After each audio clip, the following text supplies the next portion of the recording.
Hello friends, welcome all of you to English by English. හරි අපි මේ video එකෙන් තවත් spoken English pattern එකක් ඉගෙන ගමු. අපි මේ spoken English pattern ඉගෙන ගන්න අපේ spoken English හැකියාව වර්ධනය කරගන්න. මෙහෙම spoken English pattern ඔයාලා ඉගෙනගෙන තිබ්බහම ඔයාලගේ අදහස් ඉක්මනට ඔයාලට ඉංග්‍රීසියෙන් කියන්න පුළුවන් වෙනවා.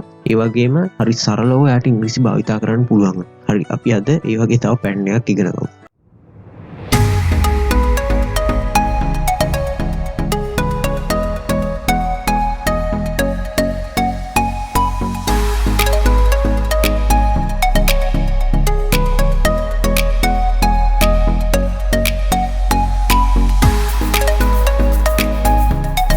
හරි අපි අද සාකච්ඡා කරමු it's difficult to it's easy to කියන pattern එක. it's difficult to කියන්නේ ඒක කරන්න අමාරුයි. it's easy to කියන්නේ ඒක කරන්න ලේසි. මෙතන මේ it's කියන්නේ it is කියන එක කෙටි කරනවා. ඒක අපි කලින් වීඩියෝ වලදී සාකච්ඡා කරා කොහොමද ඒක කෙටි කරන්නේ මේ දේවල්. ඒවා බැලුවේ නැත්නම් ඔයාලට ගිහින් බලන්න පුළුවන්. හරි අපි අද එන මේ pattern එක සාකච්ඡා කරලා බලමු කොහොමද මේක භාවිතා කරන්න පුළුවන් කියලා අපිට ඉංග්‍රීසියෙන් කතා කරද්දී.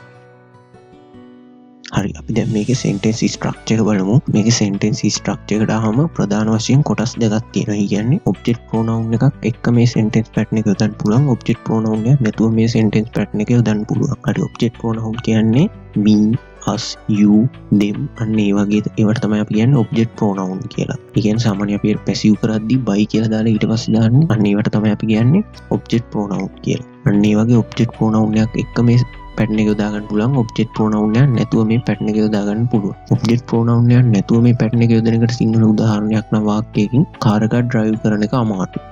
ඉංග්‍රීසි ඉගෙන ගන්න එක ලේසි. එතන කිසිම pronoun එකක් නැහැ ඒ වාක්‍යයේ. ඒ නිසා තමයි අපිට මේක පළවෙනි ක්‍රමයෙන් කියන්න පුළුවන් වෙන්නේ. අපි දෙවෙනි ක්‍රමයට ආවම තියෙන්නේ එතෙන්දී අපි object pronoun එකක් යදෙනවා. ඉස්සෙල්ලා ගත්ත වාක්‍ය ටික ගත්තොත් මට ඉංග්‍රීසි ඉගෙන ගන්න ලේසි. එතකොට අර මට කියන object pronoun එක ඒ වාක්‍ය තුල තියෙනවා. ඒ නිසා එතකොට object pronoun එකක් වෙනකොට ඒ වාක්‍ය sentence structure එක වෙනස් වෙනවා. එතකොට මට කාර් එකක් පදවන එක අමාරුයි. එතකොටත් object pronoun එකක් තියෙනවා. එතකොට sentence structure වෙනස් වෙනවා. හරි අපි දැන් structure එක බලමු. object pronoun එකක් නැතුව මේක කියනවා නම් it's difficult to කියලා දාලා verb infinitive දාලා object දාලා rest දානවා. it easy to කියන එකෙන් කියන්න ඕන නම් it easy to කියලා දානවා verb infinitive දානවා object දානවා rest දානවා. ඊට පස්සේ object pronoun එකක් එක්ක අපි මේ වාක්‍යයක් කියන්න ඕන නම් it's difficult කියලා දාලා for දාලා object pronoun එක යොදනවා. ඊට පස්සේ තමයි to දාලා verb infinitive එක දානවා. ඊට පස්සේ object rest කලින් විදිහටම දානවා. easy to එකත් ඒ විදිහමයි. it easy to කියන මුලින් දාලා for දාලා object pronoun එකක් දානවා. ඊට පස්සේ to දාලා verb infinitive එකක් දාලා object එක දාලා ඊට පස්සේ rest එක දාන්න ඕනවා. මේ විදිහට තමයි මේක sentence structure එක ඒ කොටස් දෙකට අනුව හැදෙන්නේ. අපි දැන් උදාහරණ හරි දැන් මේකෙන් උදාහරණ ටිකක් බලමු. මුලින්ම difficult කියන එක object pronoun එක නැතුව අපි බලමු. ඒතර මුලින්ම මෙතන ඔයාලට දීලා දෙන උදාහරණයක් උදේම නැගිටින්න අමාරුයි. ඒතර ඒ කියන්නේ it's difficult to get up early in the morning. it's difficult to දැම්ම ඊට පස්සේ get up කියලා දැම්ම early in the morning. මේක තමයි object. ඔයාව තේරුම් ගන්න එක අමාරු දෙයක්. it's difficult to understand you. online ඉගෙන ගන්න එක අමාරු දෙයක්. it's difficult to study over online. it's difficult to දැම්ම verb infinitive විදිහට study දැම්ම over online කියන එක දැම්ම object විදිහට. ඊට පස්සේ අපි බලමු difficult කියන එක object pronoun එකක් එක්ක කොහොමද යෙදෙන්නේ කියලා වාක්‍යයක. ගෙදර වැඩ කරන එක මට අමාරු දෙයක්. මෙතන මට කියන එක තමයි object pronoun එක. මම කියලා කිව්වොත් subject pronoun එක, මට කියලා කිව්වොත් object pronoun එක. එතකොට මෙතන මේ උදාහරණ කියන්න පුළුවන් it's difficult for me to work in home. ඒ වැඩේ අද ඉවර කරන එක මට අමාරු දෙයක්. it's difficult for me to finish that work. පරිස්සමින් ඉන්න එක ඔහුට නම් අමාරු දෙයක්. it's difficult for him to stay safe. එතකොට මෙතන is difficult for දැම්ම ඊට පස්සේ him දැම්ම object pronoun එක විදිහට to දාලා verb infinitive දැම්ම ඊට පස්සේ වාක්‍යය ඉතුරු ටික දැම්ම.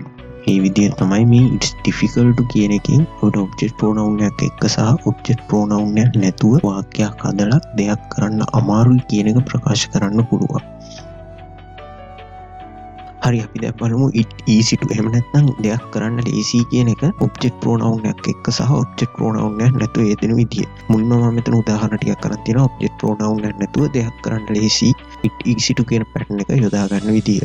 මුලින්ම උදාහරණ තියෙනවා ඉංග්‍රීසි ඉගෙන ගන්න එක ලේසි දෙයක්. easy to learn English.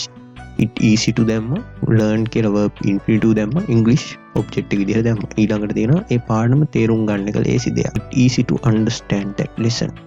සාර්ථක වෙන එක ලේසි දෙයක්. it easy to be ඒ විදිහට තමයි. එතකොට it's easy to කියන එක යොදලා අපිට වාක්‍යයක් කියන්න පුළුවන් object pronoun එකක් නැතුව.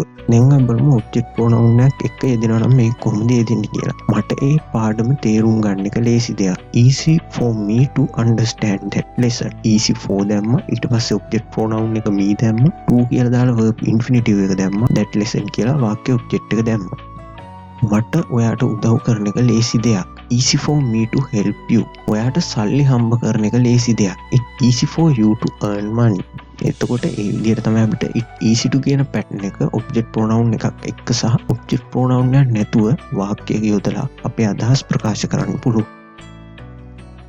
හරි, අපි අද ඉගෙන ගත්තේ යම් දෙයක් කරන්න අමාරුයි, යම් දෙයක් කරන්න ලේසි කියලා. is difficult to easy to කියන pattern එක යොදාගෙන ඉංග්‍රීසියෙන් කියන විදිය. ඔයාලට මේ pattern එක ගැන මොකක් හරි ප්‍රශ්නයක් තියෙනවා නම් යටින් කමෙන්ට් කරන්න. ඔයාලට නොතේරෙන තැනක් තියෙනවා නම් ඒ හැමදේම යටින් කමෙන්ට් කරන්න. මම ඒවට අනිවාර්යෙන් උත්තර දෙනවා. ඒ වගේම මේ වගේ ලේසි ඉංග්‍රීසි පාඩමකින්, මේ වගේ ඉංග්‍රීසි ආසාවෙන් ඉගෙන ගන්න හිතෙන ඉංග්‍රීසි පාඩමකින් අපි ඊළඟ වීඩියෝ එකෙන් හම්බෙමු. එතකන් channel එක subscribe කරලා channel එකත් එක්ක දිගටම එකතු වෙලා ඉන්න.